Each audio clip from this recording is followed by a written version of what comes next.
Hello guys, welcome to the channel. On this video I'm going to show you guys how to browse or watching videos on YouTube and not recorded to your history, or you can name it, you watch it as a ghost mode or incognito mode. So what you have to do, you open your YouTube obviously, and then you go to your bottom corner. This is your profile icon, and then over here as you can see there is an option of turn on incognito. If you click this one and then click got it on this, and then you can search any videos on YouTube and it will not record it as your history of search. For instance, I will search for maybe Michigan,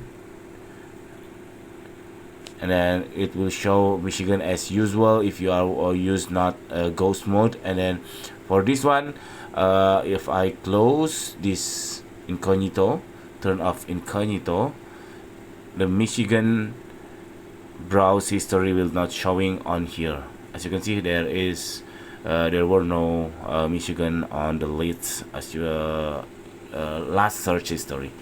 Okay, that's it. This is very simple tutorial. I hope it's helpful for you. Please subscribe our channel. Thank you for watching, guys. Bye bye.